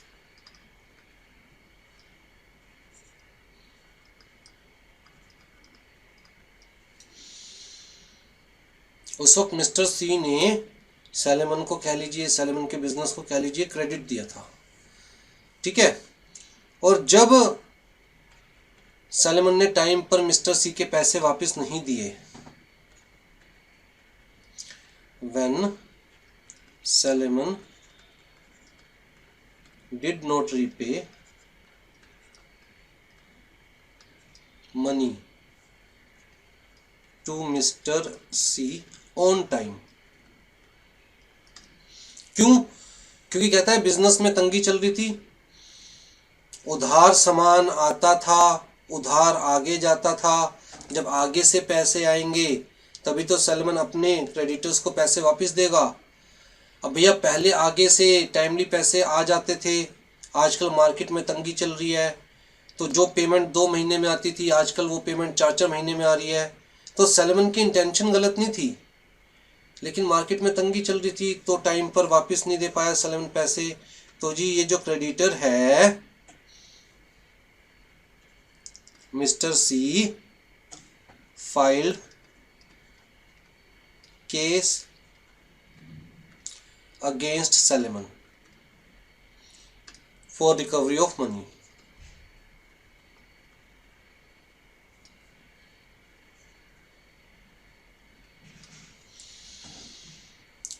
ठीक है, अब जी कोर्ट में बात जाती है, कोर्ट में सैलमन कहता है जी मेरी इंटेंशन नहीं है, कोई मैंने अपने घर में पैसे थोड़ी ना यूज़ करे हैं, जो मिस्टर सी से पैसे लिए थे बिजनेस के लिए लिए थे, बिजनेस में यूज़ करे। देख लीजिए मेरे बुक्स ऑफ अकाउंट्स, मैंने जो भी पैसा मिस्टर सी से लिए बिजनेस में यूज़ किया है। अब जी आगे सामान उधार पे बिकता है, जब पैसा वापस आएगा तभी तो मिस्टर सी का वापस दूंगा पैसा मैं।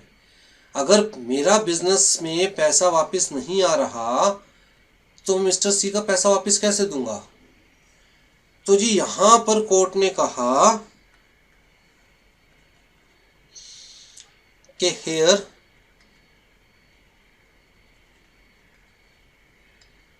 Debtor is Salomon not the business.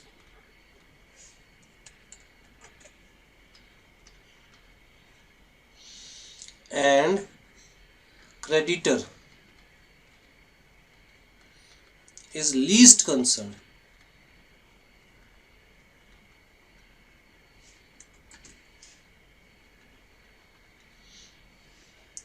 with the business of Salomon।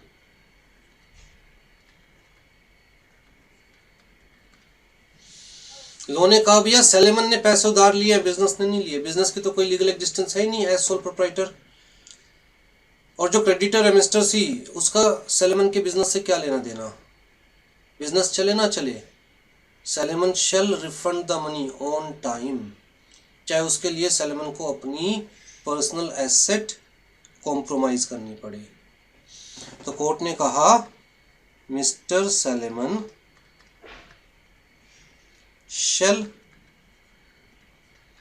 repay the money even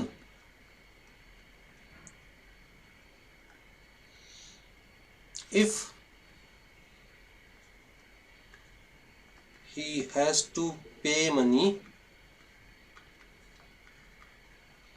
out of his personal assets या पर्सनल प्रॉपर्टी।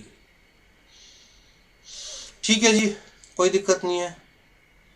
अब क्राइसिस का टाइम था, निकल गया, सैलमन ने पैसे दे दिए थे मिस्टर सी को। चलता रहता है बिजनेस के अंदर, वाद विवाद केस वेस चलते रहते हैं। अब जी सैलमन ने सोचा क्यों ना मैं अपना काम बढ़ाऊं, अच्छा खासा काम चल रहा था, सैलमन ने सोचा क्यों ना अपना काम बढ़ाऊं। तो सैलमन ने सोचा क्यों ना एक कंपनी एस्टेब्लिश करके अपना काम करूं। तो सैलमन ने एक कंपनी बनाई,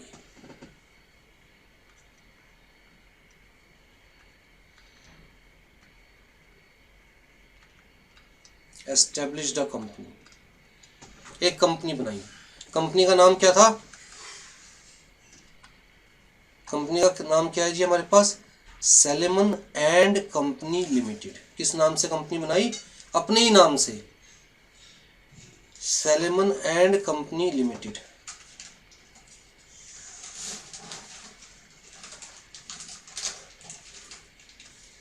ठीक है जी। अब इस कंपनी के मेंबर्स देखे कौन थे, सैलमन ने जो ये कंपनी बनाई तो इनिशियली किस किस को मेंबर बनाया, एक तो खुद सैलमन हो गया, एक सैलमन की वाइफ हो गई, उसके अलावा सैलमन की डॉटर हो गई, ठीक है, उसके अलावा 3 सन थे, 4 सन थे, 4 सन थे।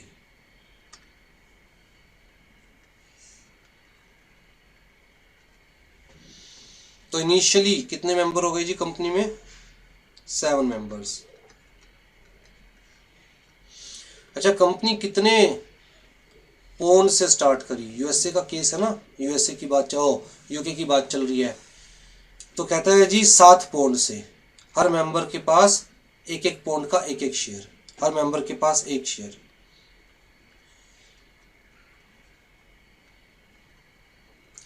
Every member got 1 share of 1 pound each. तो जी कितने पौंड से कंपनी बनाई? इनिशियल कैपिटल कितनी है कंपनी के पास? 7 मेंबर है, हर मेंबर ने एक एक शेयर लिया, एक शेयर 1 पौंड का। तो इनिशियल कैपिटल कितनी हो गई?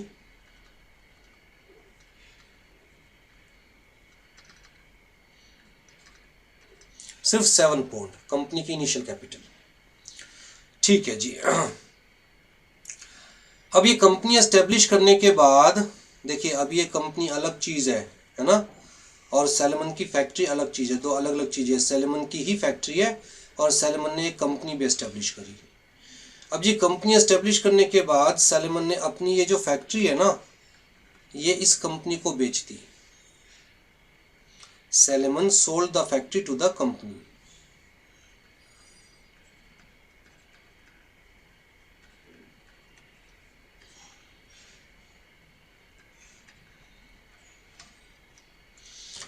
सैलमन ने अपनी फैक्ट्री कंपनी को बेच दी। इसका मतलब अगर हम इनडायरेक्ट वे में कहें तो सैलमन ने अपना सोल प्रोप्राइटरशिप किस में कन्वर्ट कर दिया? कंपनी में कन्वर्ट कर दिया। अब जब सैलमन ने अपनी फैक्ट्री कंपनी को बेच दी तो फैक्ट्री किसकी हो गई? सैलमन की है या कंपनी की है? कहता है फैक्ट्री किसकी हो गई? कंपनी की। अच्छा, सैलमन ने अपनी फैक्ट्री कंपनी को कितने में बेची? कहता है जी टोटल मिलाकर 38,782 पाउंड्स में, फॉर 38,782 पाउंड्स।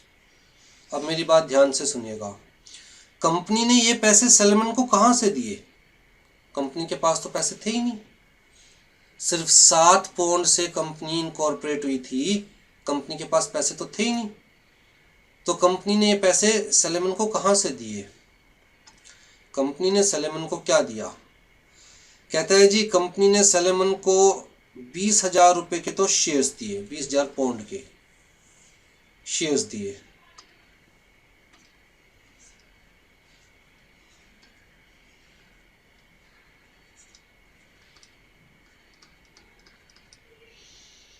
ठीक है। उसके अलावा 10,000 रुपए के डिबेंचर्स दिए।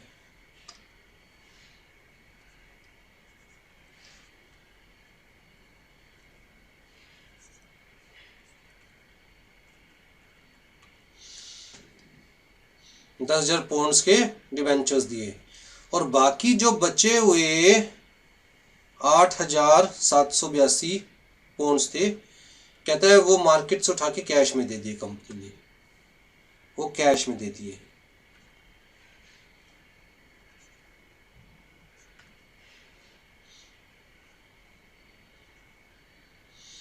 $8,782 ऐसे करके कंपनी ने सैलमन के पैसे दे दिए। और ये फैक्ट्री किसकी हो गई? कंपनी की हो गई, इस कंपनी की। अब ध्यान से देखिएगा, पहले भी फैक्ट्री का ओनर कौन था? सैलमन। आज भी फैक्ट्री का ओनर कौन है? कहता है कंपनी ऑफ सैलमन। कंपनी में कौन है? कहता है सैलमन की वाइफ है, खुद सैलमन है, डॉटर है, 4 सन है, कोई बाहर वाला थोड़ी ना है। तो पहले भी फैक्ट्री को कौन मैनेज कर रहे थे? सैलमन एंड सैलमन की फैमिली। आज भी कंपनी को कौन मैनेज कर रहा है? सैलमन एंड सैलमन की फैमिली। तो कोई डिफरेंस नहीं आया। मतलब पहले मैनेजमेंट, जो मैनेजमेंट थी, जब फैक्ट्री को कंपनी में कन्वर्ट किया गया तो सेम मैनेजमेंट है। पहले जिनकी ओनरशिप थी, जब फैक्ट्री को कंपनी में कन्वर्ट किया गया, आज भी उन्हीं की ओनरशिप है। भाई मान लिया कंपनी की ओनरशिप है, लेकिन कंपनी की ओनरशिप उन्हीं लोगों के पास है, तो सेम ओनरशिप।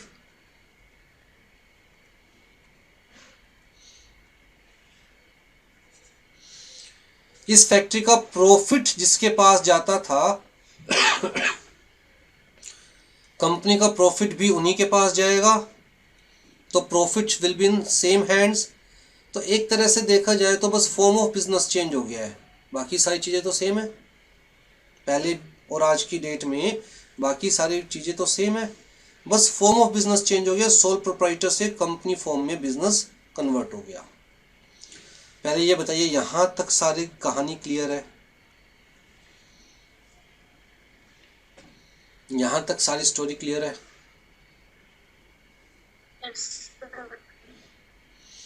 अब जी होता क्या है, हर अच्छे समय के साथ साथ बुरा समय भी आता है।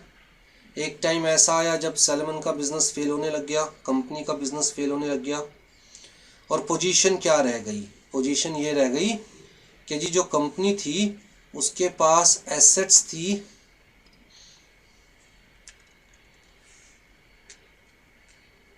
सिर्फ 6050 की। एसेट्स कितने की थी? सिर्फ।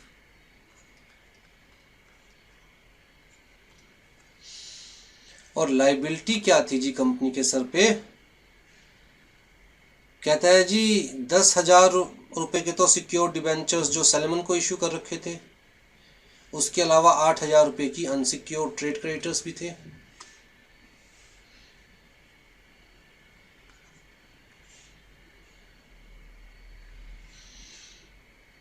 £10,000 के तो जो सैलमन को डिबेंचर्स इशू कर रखे थे, ये डिबेंचर्स इशू कर रखे थे ना सैलमन को, तो जी वो पैसे वापस देने हैं। और अनसिक्योर्ड ट्रेड क्रेडिटर्स भी थे।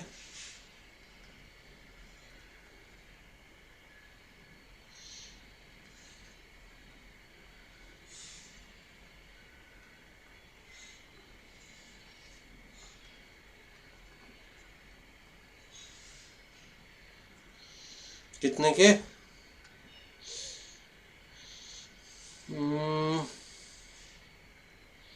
8,000 पाउंड की।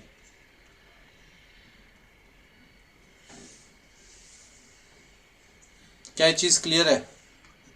क्या पोजीशन हो गई कंपनी की कि कंपनी के पास एसेट्स थोड़ी रह गई और कंपनी की लायबिलिटी ज्यादा हो गई। मतलब कंपनी बंद होने के कगार पर आ गई। अब जी कंपनी की ओनरशिप किसके हाथ में थी?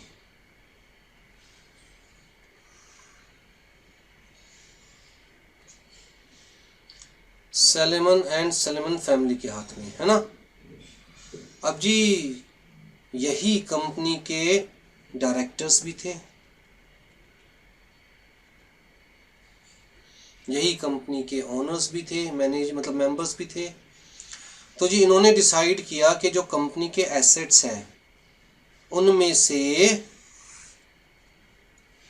सैलमन अपने पैसे पहले लेगा। यहां पर सैलमन ने दलील दी कि भैया डिबेंचर्स जो है वो सिक्योर डेट होता है, और ये जो अदर्स का उधार है वो अनसिक्योर डेट है।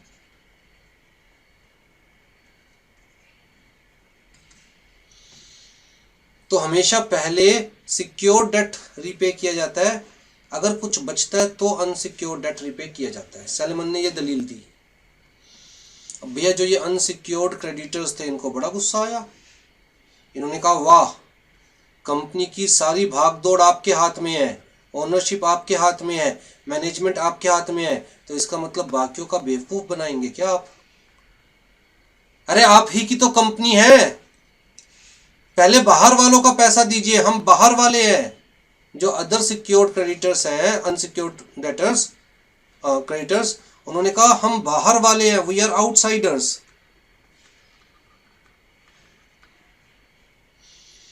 पहले बाहर वालों का पैसा देंगे या अपना पैसा घर लेके जाएंगे? तो सलेमन ने कहा भैया जैसे आप बाहर वाले हो कंपनी के लिए, वैसे हम भी बाहर वाले हैं कंपनी के लिए।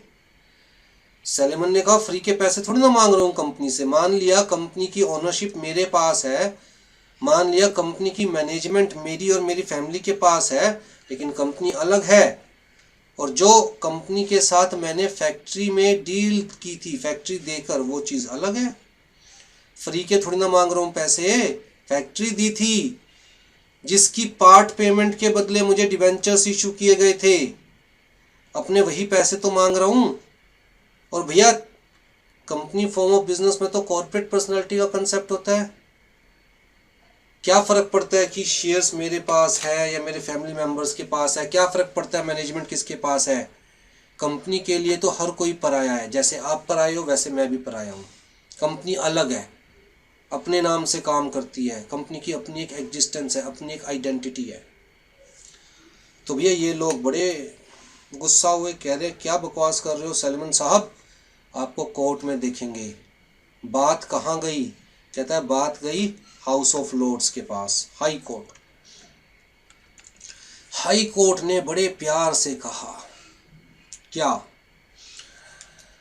इन्होंने कहा कि भैया जब सलेमन एज सोल प्रोप्राइटर काम कर रहा था और उसने मिस्टर सी के पैसे नहीं दिए थे, तब तो कोर्ट ने कहा था कि भैया सलेमन को पैसे देने पड़ेंगे।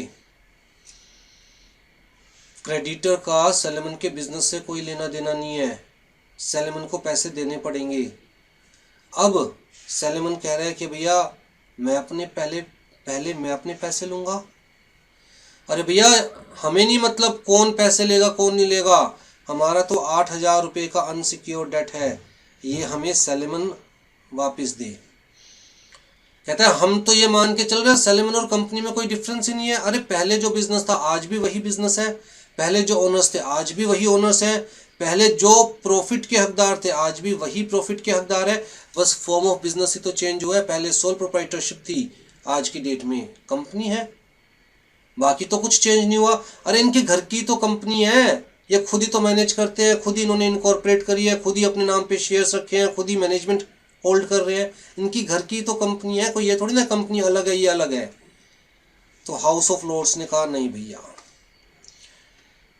कॉर्पोरेट फॉर्म ऑफ बिजनेस के अंदर कॉर्पोरेट की अपनी अलग एग्जिस्टेंस है, कंपनी की अपनी अलग एग्जिस्टेंस है।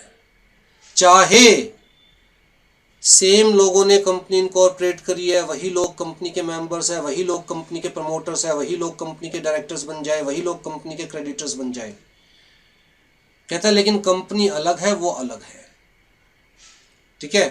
वो कंपनी के डायरेक्टर है, वो कंपनी नहीं है। वो कंपनी के मेंबर हैं, वो कंपनी नहीं है। वो कंपनी के एम्प्लॉय हो सकते हैं, वो कंपनी नहीं है। वो कंपनी के क्रेडिटर हो सकते हैं, वो कंपनी नहीं है, कंपनी अलग है। तो जी कोर्ट ने कहा जैसे कंपनी के लिए आप आउटसाइडर हो, वैसे ही कंपनी के लिए सलेमन भी आउटसाइडर है। कोर्ट ने कहा अगर सलेमन आउटसाइडर नहीं होता तो कंपनी सलेमन को फैक्ट्री के नाम के पैसे क्यों देती? कंपनी ने सलेमन की फैक्ट्री परचेज करी, सलेमन को 20,000 पाउंड के शेयर्स दिए, 10,000 पाउंड्स के डिबेंचर्स दिए, बाकी कैश में दिया।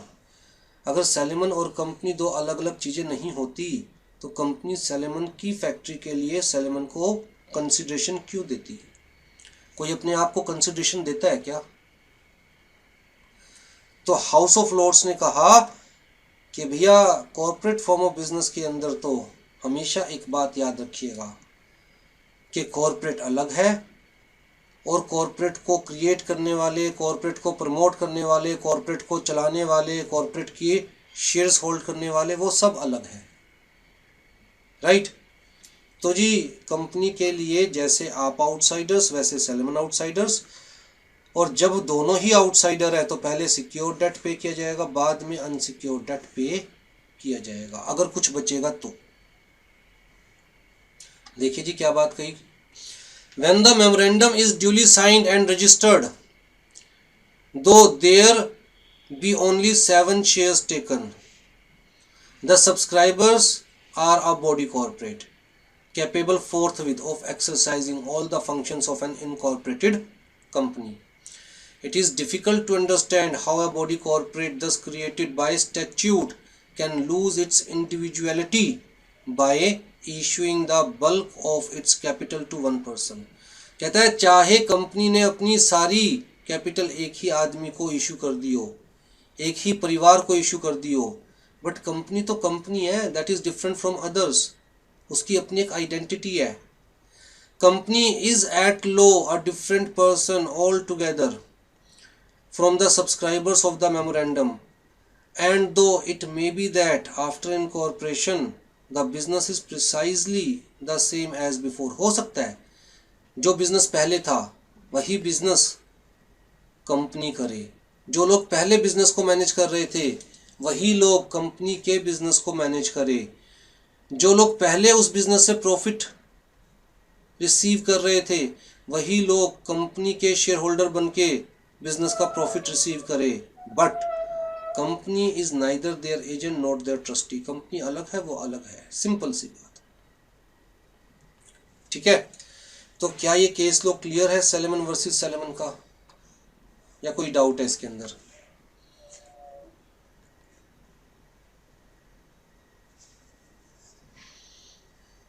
कॉर्पोरेट पर्सनालिटी का मतलब क्लियर हो गया?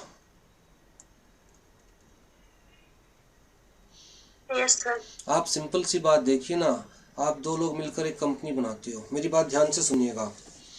शुरुआत में आपने आइडिया डेवलप किया, आपने मेहनत करी, आपने कंपनी बनाई. जैसे मैं अपनी बात करता हूँ, मान के चलते हैं मैं और मेरी वाइफ नीतू मैम, हम दोनों लोग मिलकर एक कंपनी बनाते हैं कि भैया एक कंपनी बनाएंगे दीप ज्ञान प्राइवेट लिमिटेड, और उस कंपनी के नाम से बिजनेस करेंगे, टीचिंग करेंगे.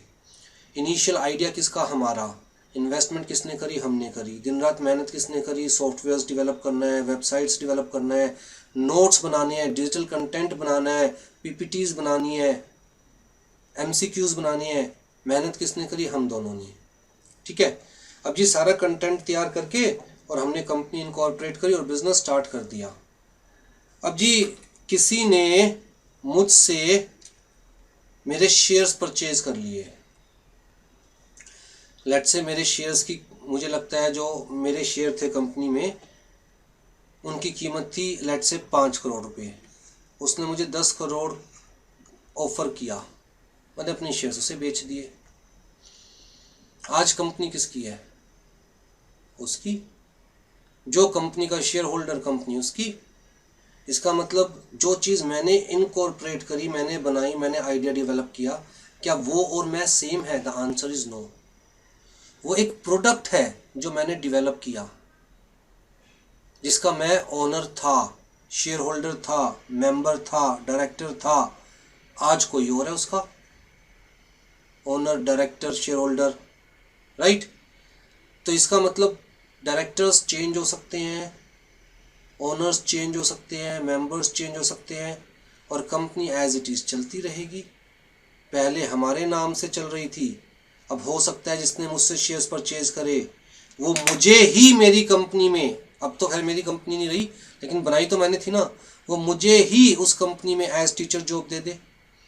या हो सकता है कि भैया किसी और को ही एज टीचर रख ले वो कंपनी में, मैनेजमेंट कोई और ही रख ले वो.